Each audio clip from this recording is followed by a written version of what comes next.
Hey guys, hope you're doing well. Today we are doing something different. I'm actually going to do a little training session with Ember, more like a refresher. Specifically, we will be working on the fetch command, and I'll explain a little more how I like to do fetch and how I've taught her. But just arrived. Let me let her out. We'll get this started. Okay. We'll take off her jacket. We won't be needing that. She'll be running around. Has been nice though. It's definitely cooled off a lot. Which is more. Come here. It's definitely feeling like fall. And I think we both enjoy the cooler weather, especially when we're hunting. So, hey, come on, girl. So I'm actually going to use the e-collar today.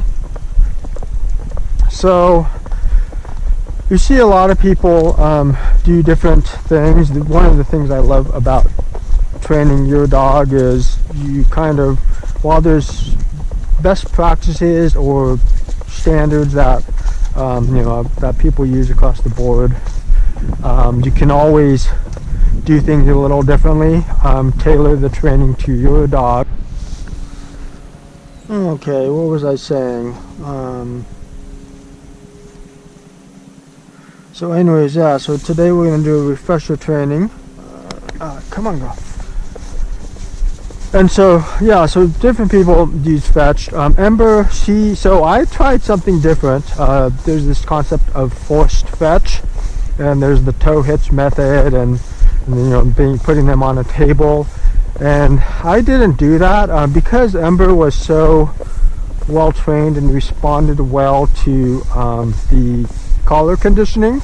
I actually thought about using that, and it actually had worked really well. So that's kind of my version of forced fetch. And Ember, again, she really responded well. And this method, I mean, Ember, she's 3. She already knows these commands, and she already is collar conditioned.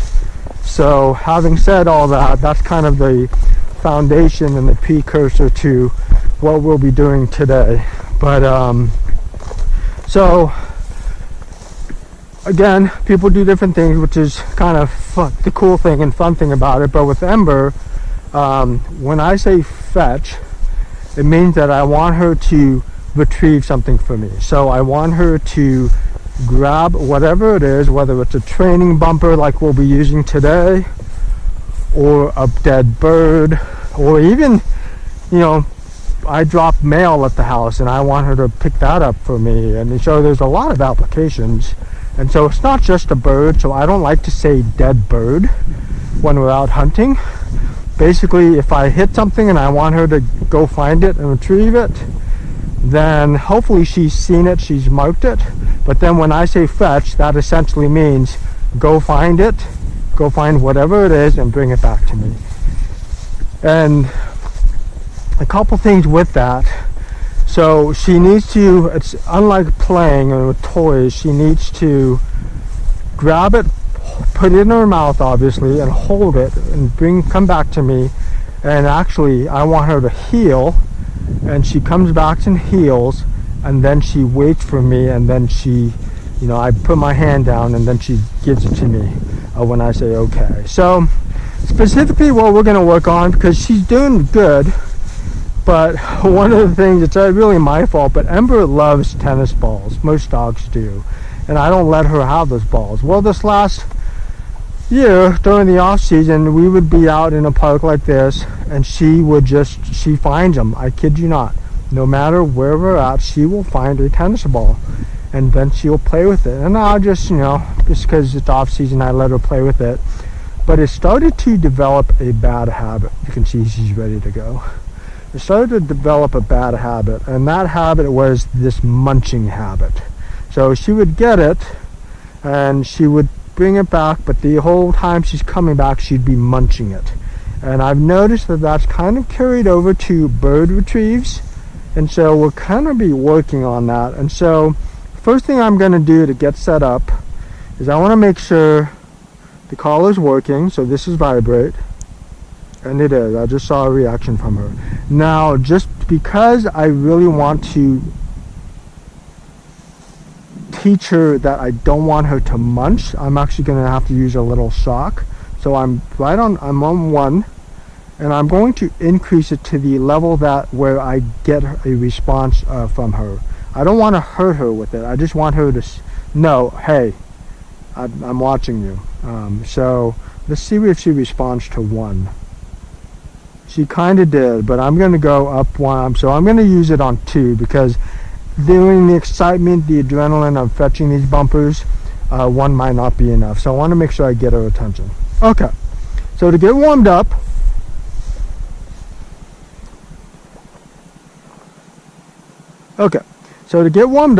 I'm just basically, and this is how we like to do it. Ember, come here, and I don't want her doing it from a sitting position because we don't ever sit out there hunting. But I'm just going to hold this out here, and she can tell she's ready. But when I say give her the command, you'll see what happens. Ember, fetch. Good girl. So I'm watching her. You probably can't see it because she's close to me, but I'm just making sure she's not munching it. And she's holding it perfectly.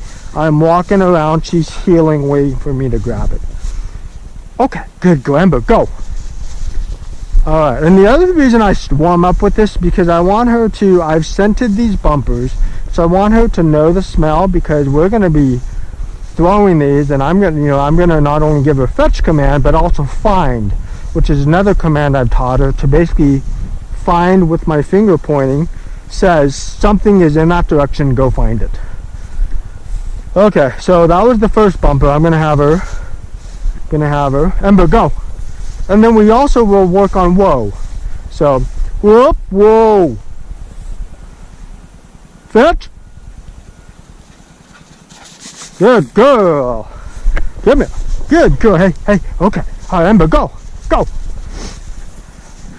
And it's fun, it's without having birds, some people might think that this does no good or it might cause more harm, but honestly, it really lays the foundation. And then, again, this is a refresher training. This isn't first time training, but she knows the context of what we're doing, and it really does help when we're out there in the field actually hunting. So again, what I'm looking for is that munching behavior. And so the minute she munches it, we actually did some training the other day at my house, and she was munching, but I was able to correct her with the collar, and she stopped right away. So I'm not sure if she'll do it today, but we'll see. Ember, yeah. So she knows the minute I'm doing this to stop. And I'm just going to start with 1 bumper. Fetch.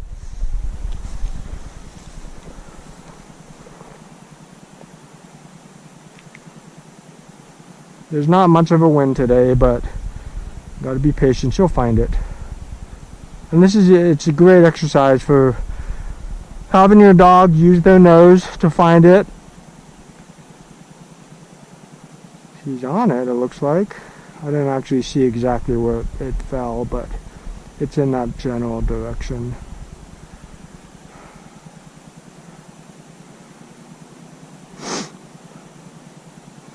And the key thing here is patience.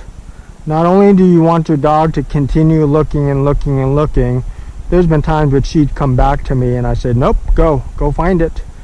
But yeah, it was just sometimes you gotta let, again, there's not much of a wind today, so it's gonna take her a little longer than if there was a strong breeze.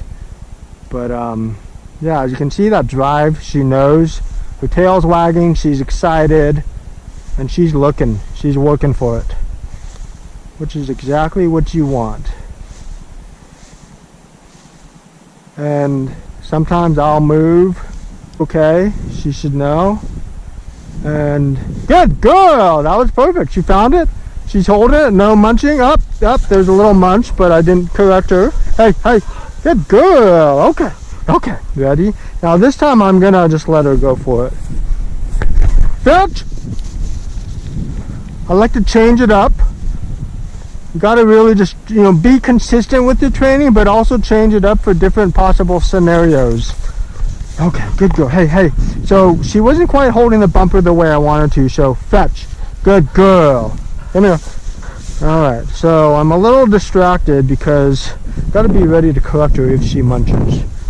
So let's try the other bumper this time.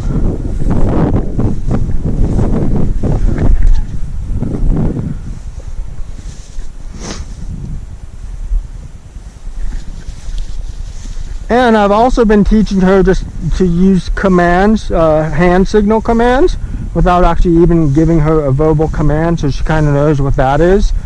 That's because a lot of times when we're out hunting, you don't want to be making a lot of noise, because you see those wild chucks and huns can really spook easily. So the breeze is actually coming from behind me. Oh, there she goes. Good girl. Fetch. So I had to correct her because she munched it. There you go. Good girl. So timing is very key with the corrections. You got to really be, dogs aren't like kids where they know what you're talking about. You got to catch them in the moment. So I'm actually going to throw two out there and we'll see which one she goes for. Fetch. She goes for, of course, the last one. She marked it.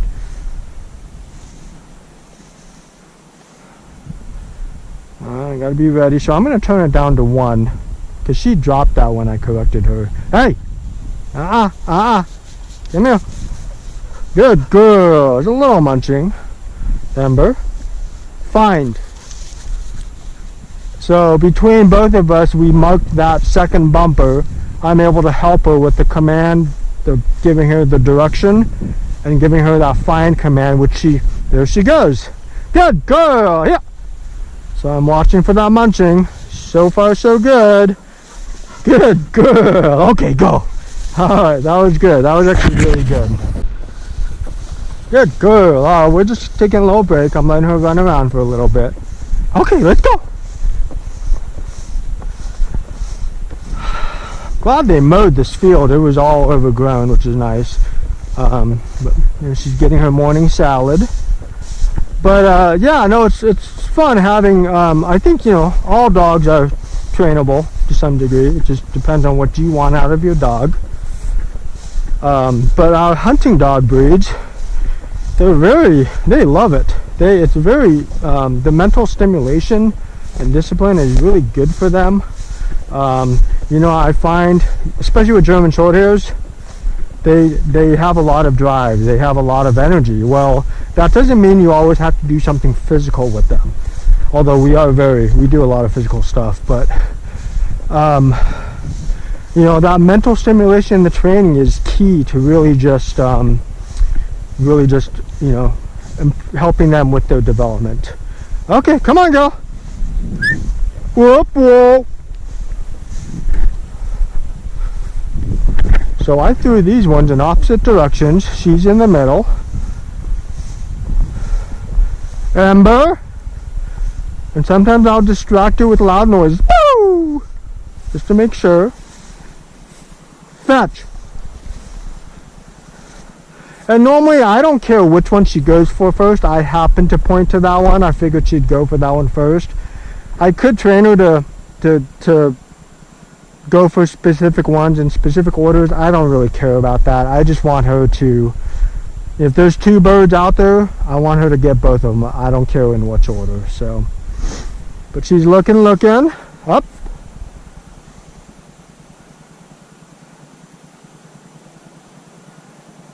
Yep, she smelled something else, probably a field mice or something. Good girl.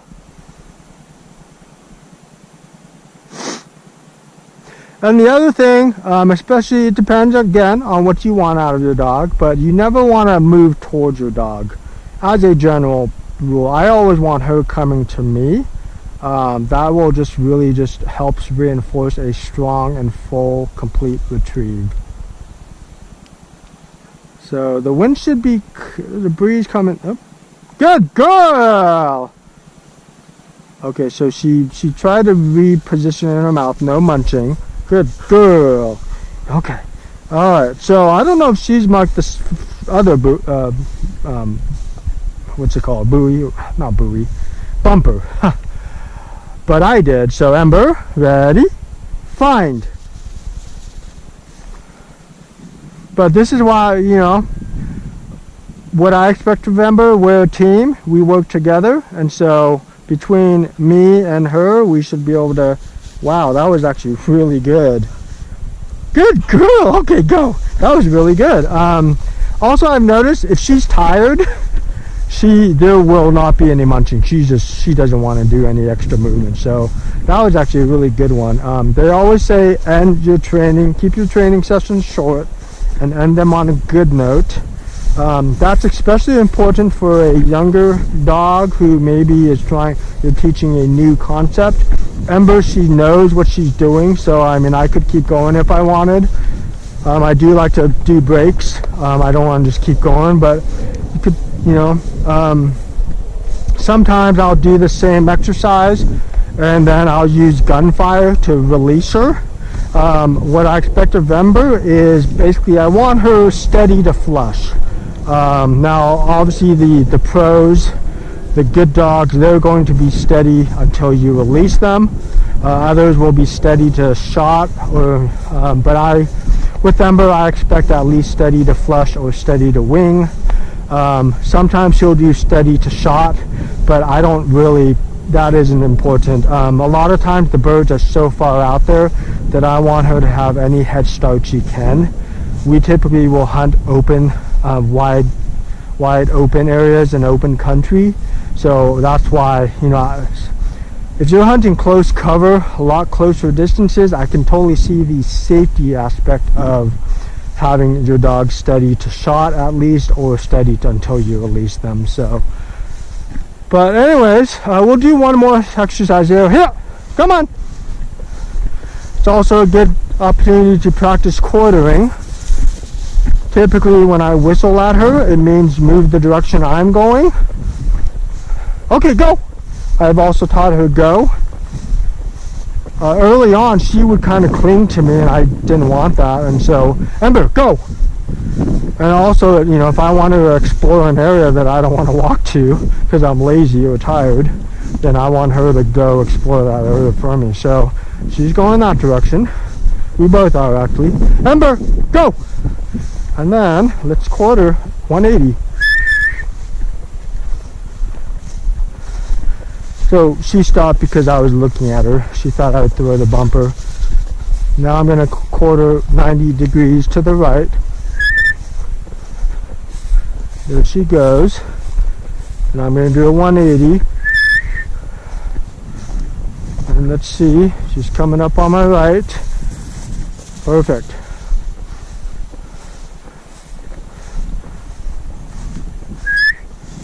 Whoop, whoa. That one goes over there, and that one goes to the left. Fetch! So she saw the other one still in the air when I released her. So she's going for that one. And then the other one, bumper, is going to be over there. So I'm not sure if she's marked it. I don't care. I've marked it. When I'm ready, I'll have her go get it for me. Good girl. Can you? Good girl. Okay, let's go. Ember, ready, find.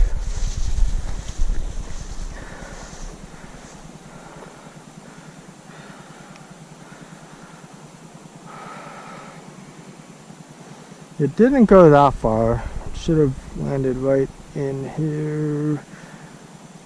Okay, I thought she just there. Okay, it was good girl. Now she's holding that a little weird, but she's not munching. I'm okay with it. Good girl. Good girl, Ember. Okay, we're done. Well, cool. Well, thanks for watching, guys. I hope this was helpful. I would love to hear what your thoughts are on everything, how you might train your dogs. Again, it's probably one of the funnest things I've enjoyed having Ember and training her. It's actually, been not only stimulating for her, but definitely for me. So, again, thanks for watching. See you next time.